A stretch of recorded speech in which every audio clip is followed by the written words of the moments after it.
abayimbi bonna abayimbi abasinga babaako n'emirimu emirala ng'oggyeko okuyimba. Twawulirako emabegaawo nti oyagala kukola kampani esengula. Bwemba njala okuva mu nju yange gye ndimu okugenda mu ndala ng'ojja n'onyambako. Kampani eyo ojja genda nayo mu maaso. Kampani egenda kubanga eggulwawo era abagagga abali abaagala okugulamu emigabo mu kampani yange temuyimirira siri bulungi nnyo. Ekirisiza kampani eno tandika erina ebikyabulamu nefe amaanyi agasengula tugalina n'abakozi ntandise okubawandiika abasengula tugenda kuba tusengula abantu at cheap, very cheap. Bw'otugamba bugambi nti gujje wano ebbinika zange bbiri neetaaga okubeera mu eyo kampani ey'abasengula wemba njagala saba mulimu mu eyo kampani ey'okusengula. No, applyinga naye kati tetunnatuuka ku eyo phase. Kampani wemba munaagigula esooka ne idea nembaana neefuuka practical ne execution n'ebirala awo sustaining ebikini. So kati tukyaliko idea yamaze okuyita, kati tuli mu implementation. Twagala kulaba nga nfuna abagagga abaagala okugula shares mu kampani yange ey'okusengula abantu mwaniriziddwa. Genda kuba nene, I hope so. Abantu balinga bagamba, abantu in fact apana Uganda bagamba nti Uncle Palaso weetaaga okubeera gwaba Minister of Defense nakuga Senator Discipline. Ekyo kirowoozaako Uganda buli muntu akkirizibwa okuba n'endowooza ye. Nange nina eyange.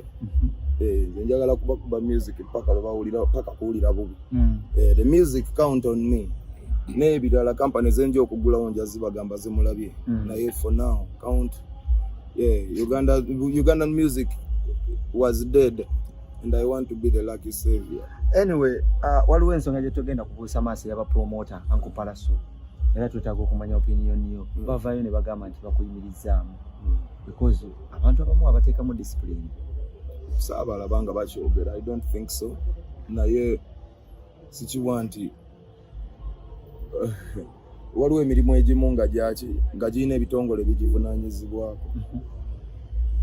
Nga bw'olaba poliisi, nga bw'olaba ekkooti, nga bw'olaba so olumu oyinza okumubeera ng'onyigiriza makona nga makona talina musango musajja wa. So kati mube beegendereza nga musonga engala nti osonga lumu nga nnya zisonze muggwe. So I mean satu nga zisonze muggwe. So that's kyembagamba. Era poliisi yavaayo n'egamba nti kakati buli munyimbi yenna mu ggwanga Uganda alina okutambula n'abantu 5 ebyeggaali tebakyabyagala. Ensonga eyo gyogera kooti. Basobola okusooka ne beetegereza okusooka nga tebannasalawo ne bagamba omuyimbi okutambula yeetaaga abantu bameka. Kasita bafuna ansa y'ekyo nga baleka bafuna okusalawo okutuufu.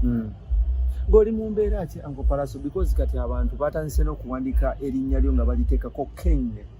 Numizibwa, ekifuba kinnuma, omugongo gunnuma, olumu nzisa mpulira sisa, omutwe ndoota ebintu sibijjukira, ntuuya n'ekiro, obuvule bunnuma, bambi mukuba.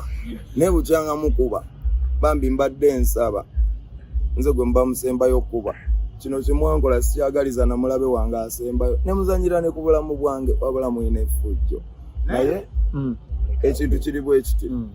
Nze engeri gye mpuliramu. Mujja gitegeera nga tuvudde mbyokusaaga.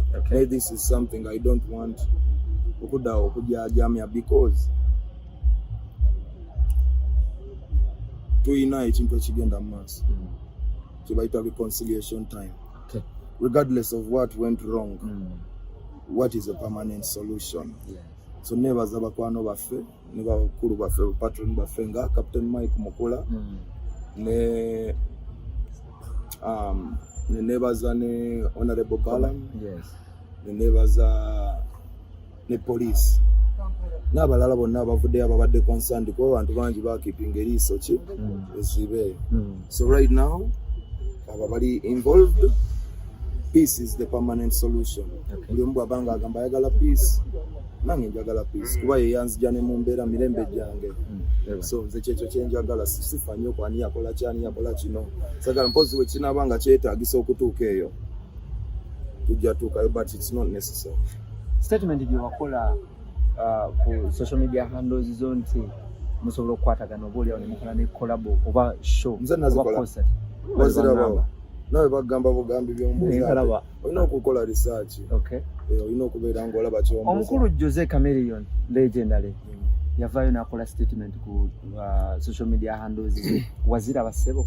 kuze yakola nyingi eri waje balaba yagamba nti nno yeetaaga Uncle P ne Alien Skin mutuule oba oliawo mukoleyo ne concert mu ababiri kyetaaga kikulu bwabanga kyekyo kyeyayogera nze nzikanya ne dokita kyayogera dokita ansinga experience mukulu wange mwesiga mwekakasa ate manyi kyali so kyagamba oyinza okuba nga nyinza omuwuliriza okusinga omuntu omulala yenna so eddoboozi lye ligattako kuba at the end ffenna taata waffe mu kisaawe kino Palaso singa Katonda akeera ku makya bw'ati n'akuwamuko mu nsi eno emyezi ng'ebiri oba etaano otandikirawo okola ki nga gwe pulezidenti wa industry eno music industry yes ntandikira ku copyright ovaawo nsooka nenva ku copyright bwenva copyright bwenva copyright nenzira ku callback tunes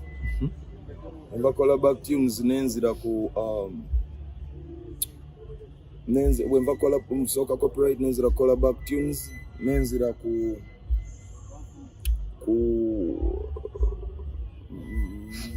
what would I do next? President of the industry. Copyright mulimu munene. Callback tunes. Nentekawo security wa music. Noberanga tewali piracy. Kuba wetaagawo abantu abairanga bamonitoringa. Nenzira ku UPRS, Uganda Performance Rights Society. Nenjitereza. Nenstructuringa nenzira ku industry. Nefuna engeri gye njigatta directly. Ne government bagifunding. Balabe nga tuzaala ebitone ebirala kubanga industry beno okufunding wa industry na this is an industry nemala bingi nenzira ku nenjagala okuspreading ekisa njagala abantu bayiga ekisa okuyamba bannaabwe yeah man bingi tebisobola koma industry bukati president emirimu gyonna gye ngenda okukola siri ku manifesto osegera nkuwaddemu kinange kyendowooza amangu eno si manifesto sisaba bwa president naye byonna byotuwadde biri summed up mu copyright ate biri summed up mu copyright for example nkwadde callback tune teri mu copyright kubanga tulina external organizations etukola nayo recently yali Huawei right now there is a new one so that platform we pay for and it's affordable that has nothing to do with copyright it has something to do with the platform security of the music, the piracy is a leakage, has nothing to do with copyright because even if the copyright is there, the music can still leak. So how can we safeguard the leakage? What do you, for example, omusolo gubaita private copy levy? Ogwino okujiba ku memory cards and memory discs kubanga they hold private copies. That has to do with tax.